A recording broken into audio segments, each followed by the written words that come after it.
नमस्कार दोस्तों, मैं लफिर शेवाड़ी आपका यूपी ज्ञान पे स्वागत करता हूं।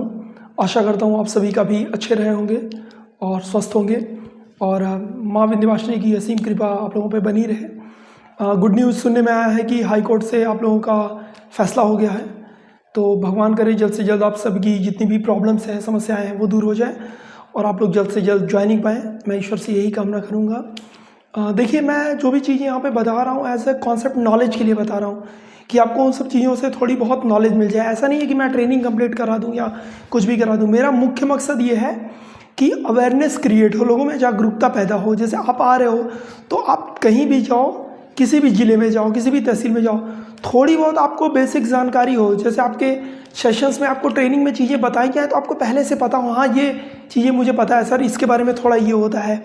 कभी कभी चीज़ें पूछी जाए तो आप बता सको कि हाँ सर, इसके बारे में हम लोगों ने सुन रखा है, ये चीज़ें ये होती हैं, ये चीज़ें ये होती हैं, इनका मतलब ये होता है। तो उससे एक इम्पैक्ट पड़ता है। सामने वाला जो भी अधिकारी होंगे जो आपको ट्रेनिंग दे रहे होंगे, वो आपके ऊपर मतलब एक उनके दिमाग में ये आएगा कि हाँ ये लड़का नॉलेजेबल है, इसको थोड़ी बहुत इन सब चीज़ों की जानकारी है। तो जब भी आपका जो पर्सनल चीज़ों पे आपके जब रिमार्क्स दिए जाते हैं, जो आपके पर्सनल बिहेवियर रिमार्क्स होंगे, तो उस पर इसका काफ़ी अच्छा प्रभाव पड़ेगा।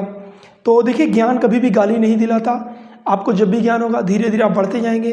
कोई भी आदमी सीख कर नहीं आता, मैं सीख कर नहीं आया था, आप सीख के नहीं आए, हर आदमी आता है यहीं पे सीखता है। तो थोड़ी बहुत चीज़ें मैं जो बता रहा हूँ वो केवल आपकी नॉलेज के लिए बता रहा हूँ। अगर आपको अच्छा लगे आप देखिए, नहीं अच्छा लगता मत सीखिए, कोई बात नहीं है। आप बुक्स को पढ़कर भी नॉलेज गेन कर सकते हैं। मैं कोई बहुत बड़ा ज्ञानी नहीं हूँ। हाँ, जितना थोड़ा बहुत पता है मुझे वो मैं आपको यहाँ पे बताने का प्रयास करता हूँ।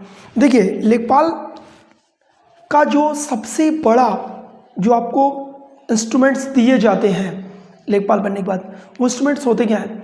सबसे पहले तो आप मान लीजिए आपको गांव के कागजात दिए जाते हैं, गांव के नक्शे दिए जाते हैं। लेकिन उन कागजातों का जो रोल स्टार्ट होता है वो उस गांव के नक्शे से स्टार्ट होता है। नक्शे को हम सजरा भी बोलते हैं, नक्शे को हम सजरा भी बोलते हैं। इस नक्शे से ही उस गांव की शुरुआत होती है। वो सारे अभिलेख इस नक्शे यानी सजरे की मदद से पहचाने जाते हैं। मैं आपको बताता हूँ गांव का नक्शा होता क्या है, प्लॉट नंबर्स क्या क्या होते हैं, और इसी सेशन में आगे बढ़ते हुए हम कुछ निशान के बारे में जानेंगे कि नक्शे में कौन कौन से निशान होते हैं, कैसे आप पहचानेंगे। देखिए, सबसे पहले आप नक्शे की दिशा को पहचानेंगे। नक्शा होता कैसे है? सबसे पहले मैं आपको इंडिकेट कर दे रहा हूँ।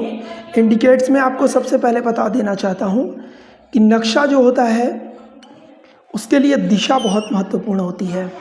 ऊपर वाला दिशा जो होता है वो उत्तर को दिखाता है, नीचे भी वाला दिशा दक्षिण को दिखाता है, सामने वाला दिशा जो होता है आपके पूरब को दिखाता है, और जो पीछे का दिशा होता है वह पश्चिम को दर्शाता है। ये हो गया आपके नक्शे का स्टाइल। नक्शा जो आपका होगा वो इसी तरीके से बना होगा।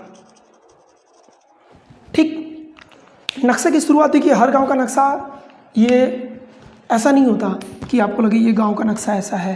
ये गांव का जो नक्शा बनता है ना वो बहुत डिफरेंट बनता है।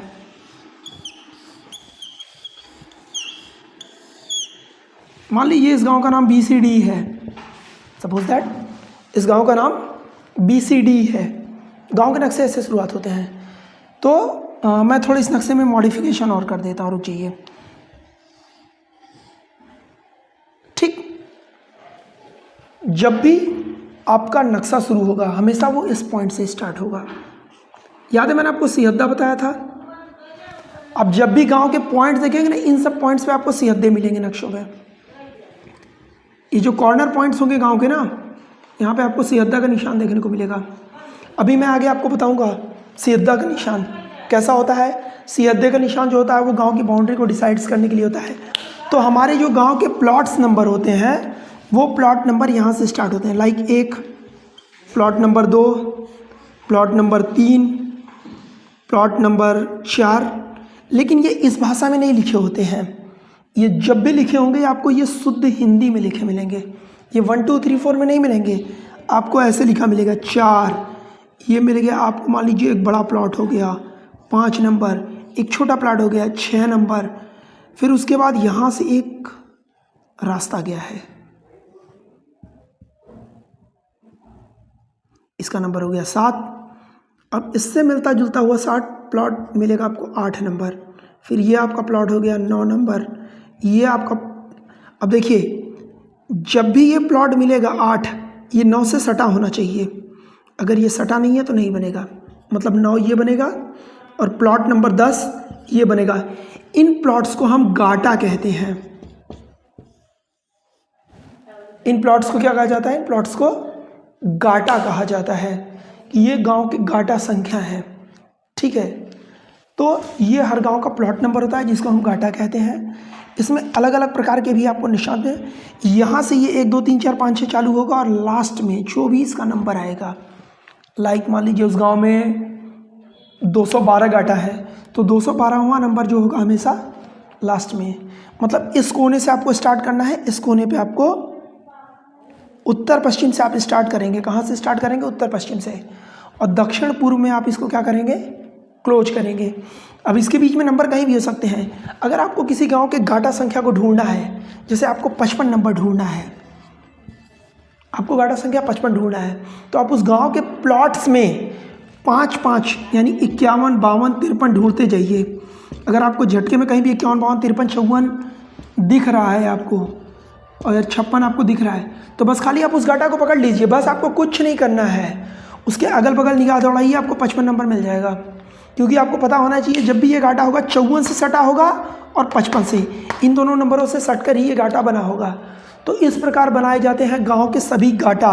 इन गाटों में अलग अलग प्रकार के निशान भी हो सकते हैं। जैसे 6 नंबर से सट कर मान लीजिए यहाँ पे क्या है, ये एक मान लीजिए नाली हो गई, या मान लीजिए यहाँ पे भी एक सड़क हो गई। मान लीजिए आप यहाँ पे गए हैं 16 नंबर, 16 नंबर पे यहाँ पे आपको एक क्या मिल जाएगा? कुआं मिल जाएगा। ठीक है, मान लीजिए आगे यहाँ पे बढ़े आप, मान लीजिए यहाँ पे आते आते आपका नंबर हो गया 82, 82 नंबर में आपको एक ऐसा निशान मिल गया जो क्या हो गया? तालाब हो गया। आप यहाँ पे जा रहे हैं, मान लीजिए 138 नंबर आ गया, 138 नंबर में आपको इस तरह की ज़मीनें मिल रही हैं, तो मान लीजिए ये नवीन प्रति हो गया।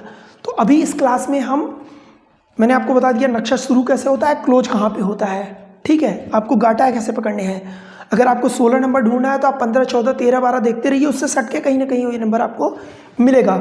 हमें तो ये नक्शा बनाना तक बताया गया है कि नक्शे, पूरे गांव का नक्शा मैं आपको बना के बता सकता हूँ। हमारी ट्रेनिंग में, मैं अपनी बात नहीं कर रहा हूँ, मेरे साथ के जितने भी लड़के हैं उसमें से कई लोग ऐसे हैं जो गाँव का नक्शा आपको बना के दिखा सकते हैं कि उस गाँव में कौन कौन सा गाटा कहाँ कहाँ पे है। तो अभी तक हमने क्या देखा? उत्तर पश्चिम से स्टार्ट करेंगे, दक्षिण पूर्व की तरफ हम लोग इसको क्लोज करेंगे। ये नंबर ऐसे नहीं होंगे, मैंने आपको बता दिया, शुद्ध हिंदी में लिखे होंगे, क्योंकि नक्शा जो है वो 40-50 साल पुराना है। तो आप अंदाज़ा लगाइए 40-50 साल पहले 1 2 3 4 इतना डेवलप नहीं हुआ था। तो अगर जिनको हिंदी वाली गिनती नहीं आती सीख लो भैया, उसके बिना नक्शा तुम नहीं चला पाओगे। 1 नंबर, 2 नंबर और 3 नंबर, 4 नंबर। अगर कभी कभी मैं आपको बता दूं, ये देखिए जैसे ये सटा हुआ है, ये दोनों बाउंड्री सट रही है इस पे, तो आप 3 नंबर को इधर भी हो सकता है और 4 नंबर आपका इधर भी हो सकता है, 5 नंबर उससे सट के हो सकता है। तो इस तरह से बनाए जाते हैं गांव के गाटा संख्या। इनको हम गाटा संख्या बोलते हैं। कुछ जगहों पे इनको प्लॉट नंबर कहा जा सकता है। तो एक गांव का एक संपूर्ण नक्शा होगा, इस तरह के सिंबल के साथ होगा।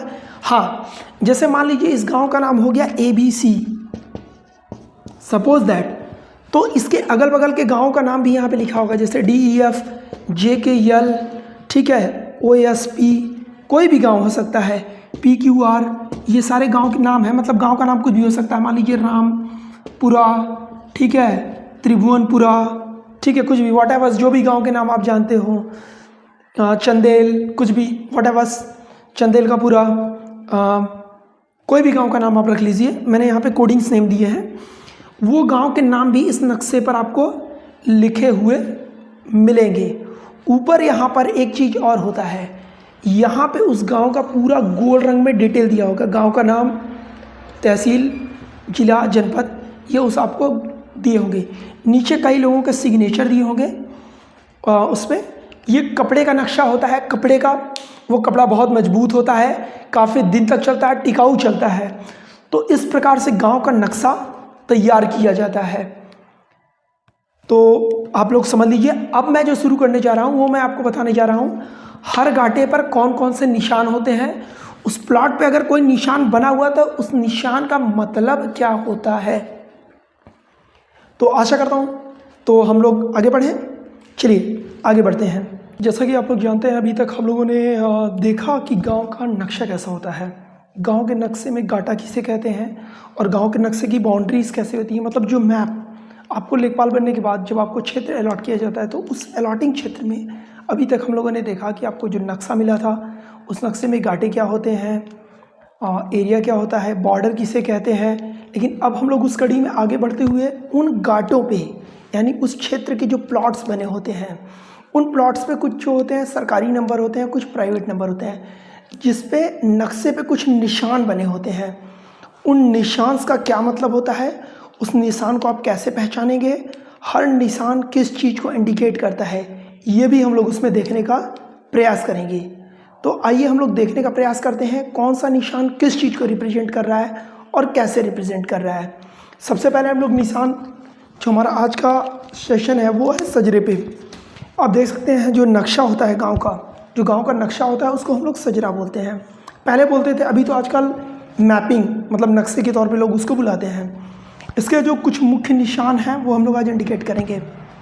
आपका पहले नंबर पॉइंट पे आता है आपका आबादी। आबादी का क्या निशान होता है, तो इस प्रकार के निशान को आप पहचान लीजिए, ये आबादी का निशान होता है। इसको पहचान बनाना बहुत ईजी होता है। ऐसे करेंगे आप, इंडिकेट करेंगे, इस तरह जाएंगे, इस तरह से, इस तरह से। किसी भी प्लॉट पे अगर इस प्रकार का निशान बना हुआ है तो आपको समझना पड़ेगा वो निशान आबादी के लिए यूज किया जाता है। आबादी मतलब जहाँ पे बहुत सारे घर होंगे, लोग बसे होंगे।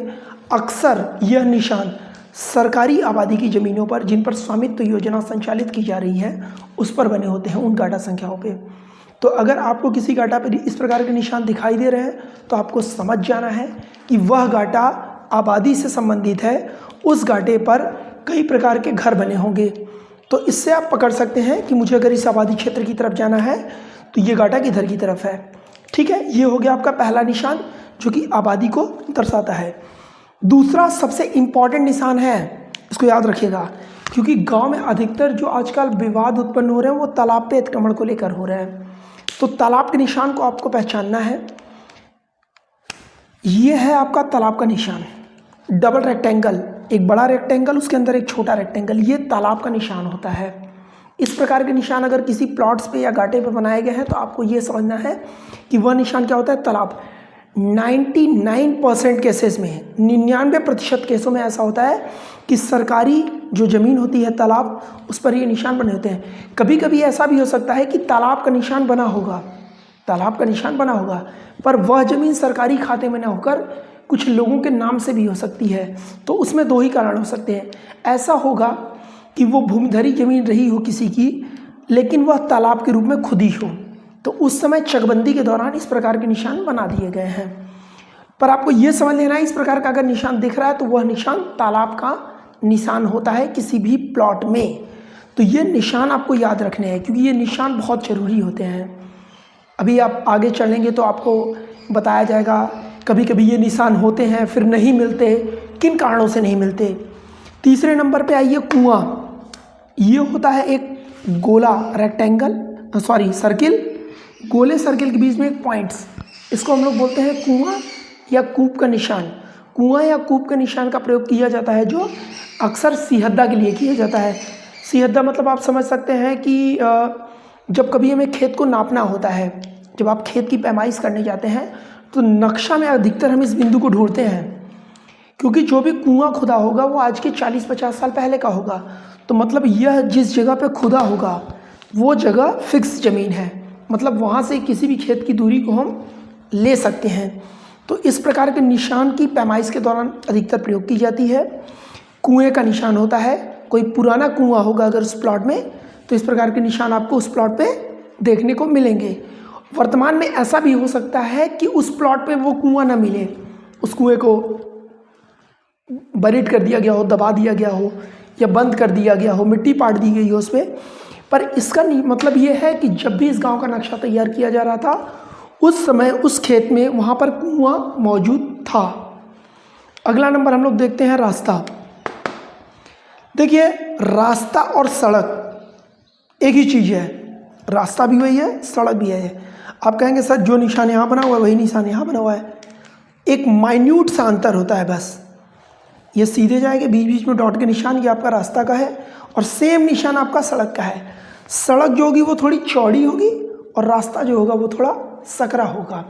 रास्ता मतलब खड़ंजा वगैरह आप जानते होंगे, जो ईंट के बनते हैं, आरसीसी के बनते हैं, तो उन सब के लिए हम लोग रास्ता यूज करते हैं। गांव की पगडंडियाँ वगैरह जैसे जो हो गई, वहाँ पे रास्ते का प्रयोग किया जाता है। सड़क मतलब चौड़े मार्ग के लिए इसका प्रयोग किया जाता है। 6वें नंबर पर हम देखते हैं क्या होता है, नाली। गांव में सिंचाई करने के लिए पूर्व ज़माने में नालियाँ बनाई जाती थी। वह ट्यूबवेल की नाली भी हो सकती है, सिंचाई नाली हो सकती है। तो नाली में क्या है, सिंपल पैरेलल लाइन दो खींची रहेगी, इसके अंदर कुछ भी नहीं होगा। दो पैरेलल लाइन सीधे सीधे जाएंगी और बीच में कुछ भी नहीं होगा। आपको समझ जाना है कि वह नाली का निशान है। वह किस चीज़ का निशान है, नाली का निशान है। अगली कड़ी में बढ़ते हुए हम 7 नंबर पे आते हैं। 7 नंबर सबसे इंपॉर्टेंट है, जो कि आपको मिलेगा नहीं। 7 नंबर देखिए क्या लिखा है, चौहद्दी या सिहद्दा। इसी से आपकी पैमाइश शुरू होती है। किसी भी खेत को नापने के, क्षेत्रफल को नापने के लिए जो उसकी पैमाइश शुरू की जाती है वो सिहद्दा या चौहद्दी से प्रारंभ की जाती है। सिहद्दा और चौहद्दी का निशान ये होता है। आप जब भी किसी गांव का नक्शा भी आपको मिलेगा कपड़े वाला, जब आप जॉब में आएंगे, ट्रेनिंग में आएंगे तो आप देखेंगे इस प्रकार के निशान जो होंगे गांव के पॉइंट्स में मिलेंगे। बॉर्डर पे गांव का जो चारों कोना होगा, या 5 कोने होंगे, 6 कोने, तो हर बॉर्डर पे आपको इस प्रकार का सिहद्दा मिला होगा। पहले क्या होता था, वहाँ पे एक पत्थर गाड़ दिया जाता था, इसको लोग पत्थर भी बोलते हैं, पत्थर गड्डी। तो जो पहले होता था, गांव के बॉर्डरों पे ना पत्थर गाड़ दिए जाते थे कि ये गांव की सीमा होती थी। लेकिन जैसे जैसे समय व्यतीत होता गया, कुछ विवादित लोग कह सकते हैं, या कुछ लोगों की पता नहीं किस वजह से उन लोगों ने पत्थरों को उखाड़ दिया है। तो वर्तमान में बहुत ही कम जगहों पे आपको इस तरह की चौहद्दी या सिहद्दा देखने को मिलेंगे। पर किसी भी गांव की बाउंड्री जो डिसाइड होती है वो इसी चौहद्दी या सिहद्दे के माध्यम से डिसाइड की जाती है कि एक गांव दूसरे गांव के बाउंड्री के बीच का ये सिहद्दा होता है, चौहद्दी जिसे कहते हैं, जिसके जरिए हम उस गांव की बाउंड्री या किसी सीमा को नापते हैं। अगर किसी गांव में आपको यह मिल जाए पत्थर गड़ा हुआ उस प्लॉट पे, तो आप हमेशा सीमांकन के लिए सबसे पहले इसका प्रयोग करें, ये बहुत ही सही होता है। जैसा कि आप लोग देख सकते हैं, हम 8वें नंबर पे आता है हमारा नवीन प्रति। पहले बात आप जान लीजिए, 4 प्रकार की ऐसी ज़मीन होती है जो अलॉट की जाती हैं। नवीन प्रति, अलॉट का मतलब होता है जैसे आप पट्टा जब देने जाते हैं किसी को, तो पट्टा देने में जैसे किसी को आवास आवंटन देना है या खेती के लिए आवंटन करना है, तो उन सब चीज़ों में 2 प्रकार की ज़मीनों का विशेष महत्व होता है। 4 प्रकार की ज़मीनों का, सॉरी। पहला नवीन प्रति होता है, दूसरा पुरानी प्रति होता है, तीसरा ऊसर होता है, चौथा बंजर होता है, बैरन लैंड। इन लैंड्स को हम एग्रीकल्चर आवंटन के लिए, कृषि आवंटन के लिए या तो आवास आवंटन के लिए प्रयोग करता है। जैसा कि सरकार बहुत प्रकार की योजनाएं चलाती हैं, जैसा कि जल जीवन मिशन ही मान लीजिए आप। जल जीवन मिशन के तहत हमें कहीं पानी की टंकी बनवानी है, तो उसमें जब आप ज़मीनों का चयन करेंगे, किस प्रकार की ज़मीन को आवंटन किया जाए, मतलब किस प्रकार की ज़मीन को जल जीवन के लिए दिया जाए, तो उसमें आप नवीन प्रति, पुरानी प्रति, ऊसर या बंजर जैसी ज़मीनों का प्रयोग करेंगे।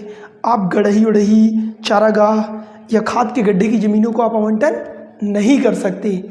उसके लिए आप नवीन प्रति, पुरानी प्रति, ऊसर।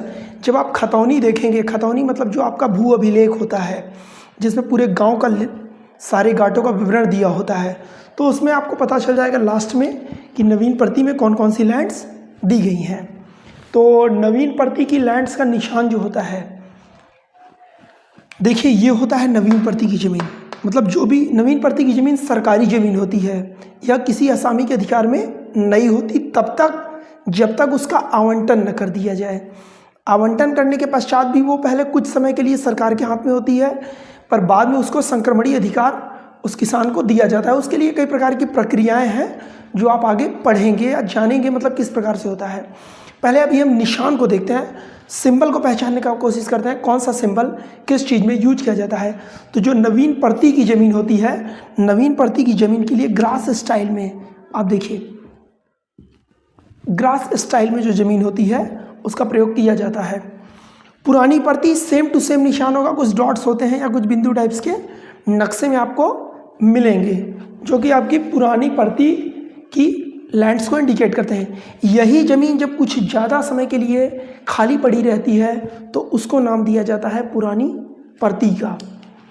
तीसरे नंबर पे आता है ऊसर, बैरन लैंड आप जिसको कहते हैं। फिलहाल कृषि विभाग के जरिए बहुत सारे प्रोग्राम्स भी ऑपरेट किए गए हैं, कई जगहों पे बैरन लैंड्स को डेवलप करने का प्रयास किया जा रहा है। तो जो ऊसर की ज़मीन होती है इसका सिंपल जो सिंबल होता है नॉर्मली होगा, हल्का सा उभार होगा फिर सीधे होगा। इस प्रकार के निशान को हम ऊसर लैंड में कहते हैं। चौथा अभी मैं आपको फिर नेक्स्ट बताने जा रहा हूँ 11वें नंबर पे। जैसा कि हम लोगों ने तालाब के बारे में जाना था, वो एक वाटर बॉडी होती है, मतलब ऐसा क्षेत्र जल ग्रहण क्षेत्र जहाँ पे जल का जमाव हो, वह बहुत ही प्रायोरिटी में है हमारे। तो उसमें एक आती है गड़ही, ये भी एक वाटर बॉडी है। वाटर बॉडी क्या क्या होती है? बांध होती है, बाहा होता है, गड़ही होती है, तालाब होता है, कुआं होता है। तो ये सब क्या होती है? वाटर बॉडी, जहाँ पे वाटर कलेक्ट होता है। तो वाटर स्टोरेज के लिए इनका महत्व है। गड़ही का निशान किस प्रकार का होता है आप देख सकते हैं, इस प्रकार से एंगल्स बने होंगे और ये गड़ही का आपका निशान है। नेक्स्ट चारागाह की ज़मीन, जैसा कि हमारे जो पशु होते हैं, सरकार आजकल निराश्रित जो गौवंश हैं या जो मवेशी हैं उनको चारागाह में रख रही है, उनके लिए चारागाह की व्यवस्था की जा रही है। तो इस प्रकार के निशान अगर आपको नक्शे पे देखने को मिलते हैं तो ये निशान जो होते हैं वो चारागाह के होते हैं, मतलब पशुओं के लिए रिजर्व लैंड, इंसानों के लिए नहीं है, ये पशुओं के लिए मतलब एनिमल्स के लिए जो रिजर्व लैंड होते हैं उसका ये सिंबल है, उसको हम चारागाह सिंबल कहते हैं। नेक्स्ट आपका 13 नंबर खाद का गड्ढा, जो भी हम कंपोस्ट तैयार करते हैं, लाइक आप कह सकते हो गांव में मैंने दिखाया है या आप लोगों ने भी देखा होगा कि हम बहुत जगह पे खाद के गड्ढे पे गोबर इकट्ठा कर देते हैं काफ़ी समय तक।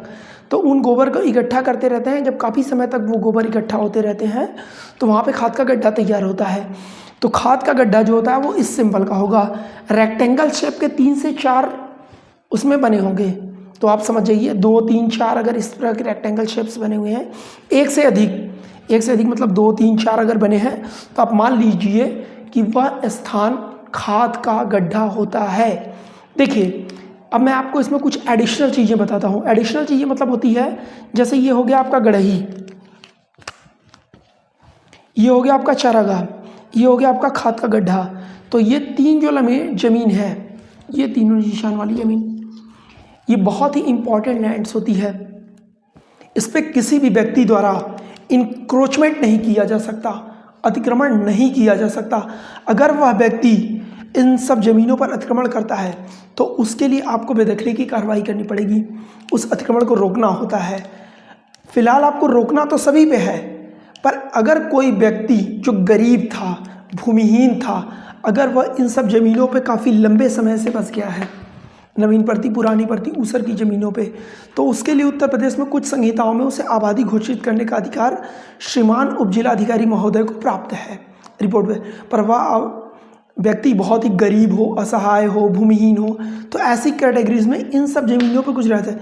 पर अगर ऐसी ज़मीनों पे किसी व्यक्ति का घर बस गया है और वो गरीब है तो आपको उसको वहाँ से हटाना पड़ेगा। उसके बदले में आप उनको इन सब ज़मीनों पर स्टेबलाइज कर सकते हैं, स्थापित कर सकते हैं। पर ये जो ज़मीन होती है रिजर्व्ड कैटेगरी की होती है, मतलब इस लैंड पर किसी भी प्रकार का इंक्रोचमेंट नहीं किया जा सकता किसी भी व्यक्ति द्वारा किसी भी स्थिति में। तो इन सब ज़मीन्स को आपको जैसे ही आपको चार्ज मिले आपको देखना है। अगर कोई व्यक्ति ऐसी ज़मीनों पे इंक्रोचमेंट करता है उसको हटाना है, इन सब ज़मीन को प्रोटेक्टेड करके रखना है। मतलब आपको सभी सरकारी ज़मीनों का संरक्षण करना है। ऐसी ज़मीनों को तो आप आवंटन भी नहीं दे सकते किसी को। तो ये भविष्य में याद रखिएगा, कभी भी गड़ही, चारागाह, खाद के गड्ढे ऐसी ज़मीनों को किसी व्यक्ति को आवंटन नहीं करना है। फिलहाल आप कर भी नहीं पाएंगे। अगर आप करेंगे तो आपके जो सुपीरियर ऑफिसर्स होते हैं वो उनको चेक करेंगे, जांच करेंगे और उन चीज़ों को रिजेक्ट कर देंगे। बट इतना कॉन्सेप्ट आप में भी होना चाहिए कि रिजर्व कैटेगरी की लैंड्स को आप पहचाने। तालाब रिजर्व कैटेगरी की ज़मीन है, तो ये सब चीज़ें जो होती है रिजर्व कैटेगरी की ज़मीन है।